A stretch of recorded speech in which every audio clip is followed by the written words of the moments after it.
how did you feel in your first match here for your title defense? Well, it felt great. I mean, I started the match really well, broke his serve, and you know, it was pretty much flawless match, especially on my service games. I was very dominant, and you know, I went very quick through my service games, and yeah, just overall, I think every shot that I executed tonight was really really good and on a high level. So I'm very pleased with the way I opened up Australian Open. Obviously, I was saying before that playing an ATP Cup in Rod Laver Arena for the first time, I mean, experiencing something like that was a great lead up, a great preparation.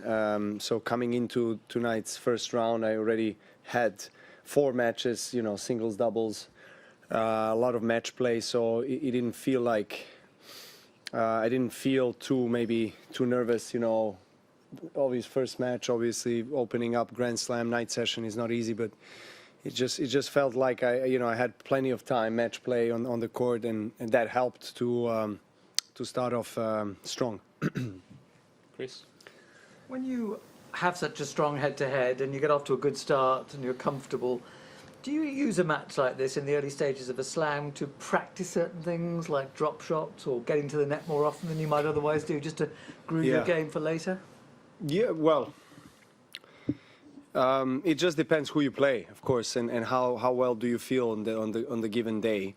I felt really relaxed and comfortable on the court tonight, so I could allow myself to try out some things and come into the net. But you know, I thought I was very solid and didn't allow him to have time to try to do something with his forehand. That obviously he was always looking to hit his forehand. His, you know, kind of big serve and forehand. That's his formula, and I took that time away from him, and then, you know, he was just unable to read my shots and my serve, and I think I managed tactically to do everything correctly. So of course, you know, you're expected to win most of the times as a top player and kind of ease your way through the first rounds. But, you know, I don't see it that way. Obviously, you know, you still have to do your job on the court. But, you know, in the days like this where you feel very comfortable, of course, that you try to relax and do a few more other things. But, you know, you can't step away too much from your own comfort zone, because that's who you are. You know, it's your game. That's where you feel most comfortable. So I was sticking to the game plan in a way. Okay.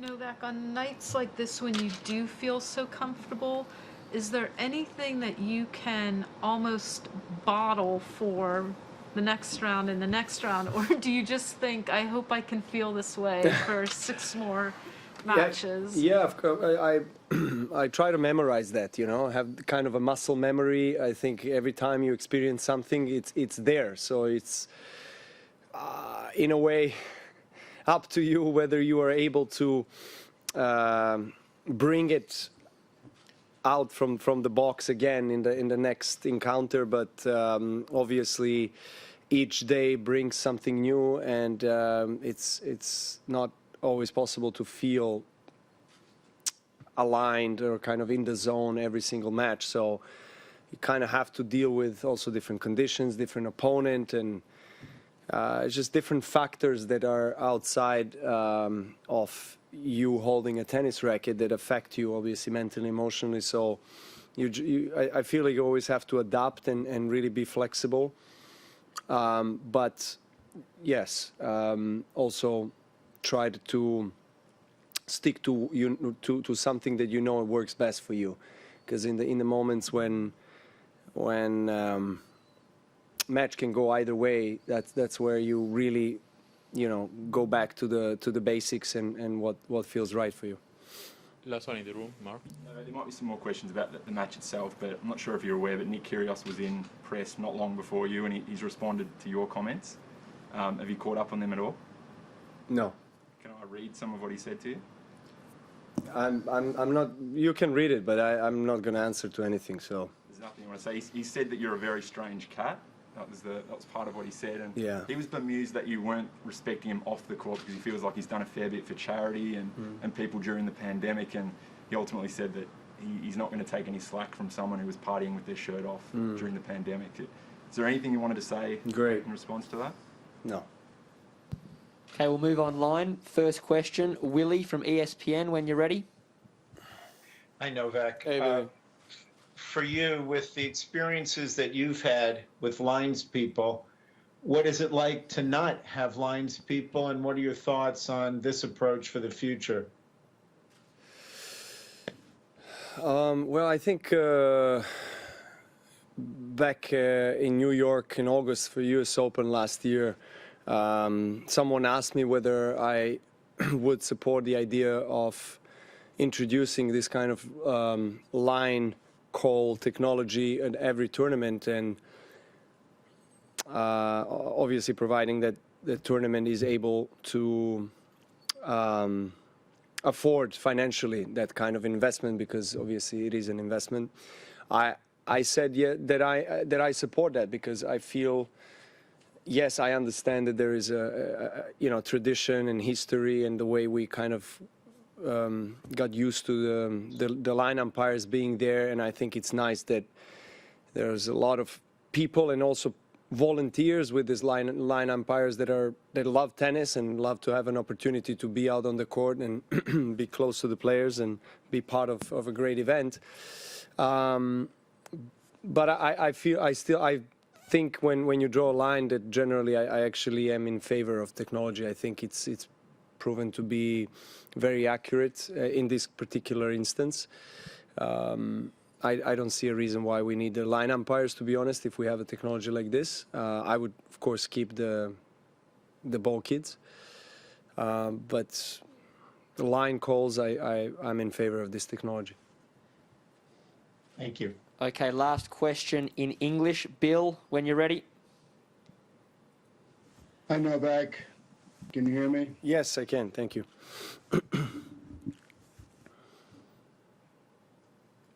I can't hear you now. No, you're on mute. Bill, you're on mute, Bill. Can you hear me now? Yes.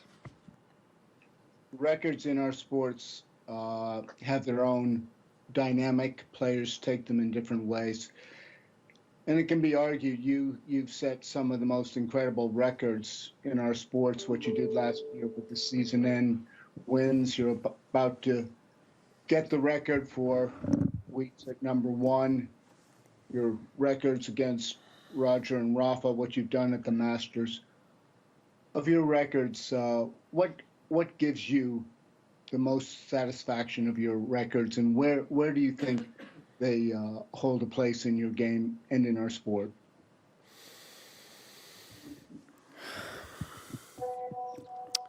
Well, I've been fortunate, without a doubt, to experience a lot of success and break records in our sport that I obviously love.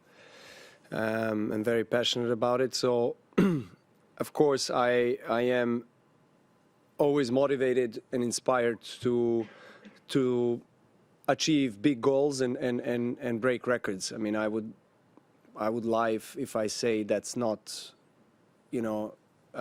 something that I'm thinking about, or that my attention is not going that way. Of course it is. I mean, I've been very transparent about the fact that one of the biggest goals is to try to reach, the #1 of all time weeks record, and I'm getting closer and closer to that one. So obviously that's a kind of a lifetime achievement for me, and Grand Slams as well.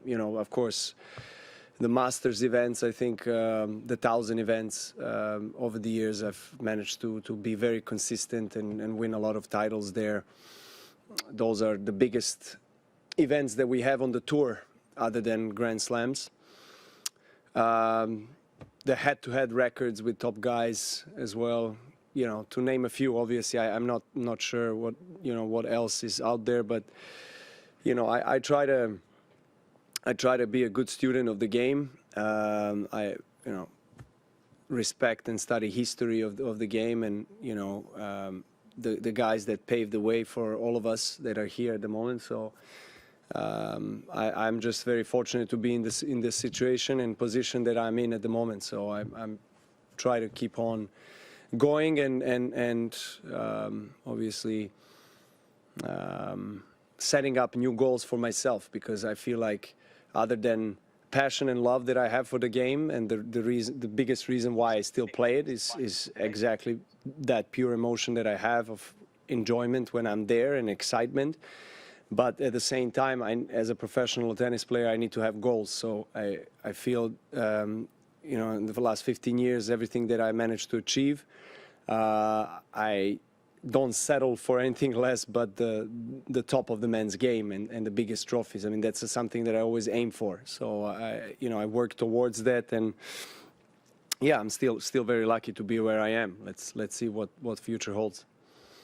Is there a record of an opponent of yours that you particularly admire? Bill, sorry, I'm going to have to cut you off there, Bill. We're going to move to questions in Serbian. Thank you. I'll just answer quickly to Bill. Yeah, I respect all of my opponents' records. I think especially Roger and Rafa and what they have achieved over the years. They are legends of our sport, and I admire them a lot. And as I said, they have positively affected my game and my growth, my development, and all my success. It wouldn't be what it is if these two guys were not there. So had tremendous rivalries with these two guys, and we still keep on going. But I don't want any of their success, if you know what I mean. I'm not jealous of their success or anything like that. I try to build my own authentic career and my own success, and I stick to that.